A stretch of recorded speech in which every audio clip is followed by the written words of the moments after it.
When we talk about narcissists, people imagine arrogance, selfies, vanity, but in a relationship, narcissism is something much darker. It is cruelty dressed as love. At first, the narcissist is dazzling. They sweep you off your feet, flood you with affection, gifts, promises. This stage is intoxicating. You feel like you have found your soulmate, but this is not love.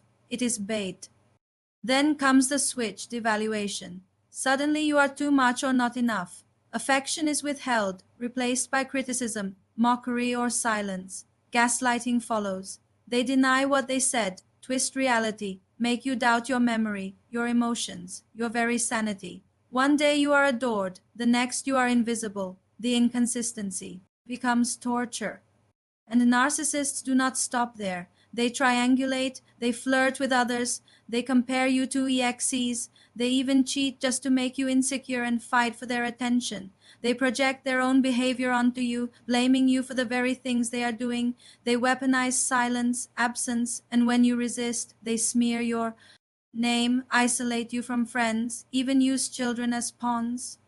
How cruel can they be? As cruel as necessary to maintain control. They will destroy your confidence, your identity, your finances, your reputation. They will drain you until you forget who you are.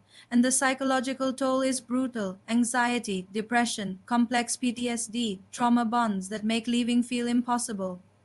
You begin to confuse abuse with love because the cycle of charm and harm feels addictive.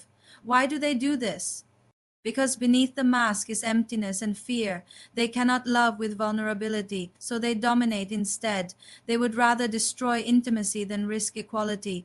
But here is the truth. Their cruelty cannot kill your soul. Survivors rise. Slowly, painfully, they rebuild with boundaries, support, and healing. They remember who they were before the manipulation, and often they emerge stronger than ever. From a spiritual lens, narcissists are brutal teachers. They show us what love is not. They force us to reclaim our self-worth, to set boundaries, to demand reciprocity. Their cruelty becomes an initiation into power, into clarity, into choosing love that nourishes instead of love that drains. So if you have been broken by a narcissist, hear me now. You are not broken. You were tested in fire, but your soul did not burn. You are worthy of love that is gentle, consistent, and true. The cruelest gift of a narcissist is this: they make you realize you deserve better than what you settled for. And once you know that you will never settle again, this is Infinity Talking. If you happen to like this video, like, comment, and sharing is appreciated. Thank you.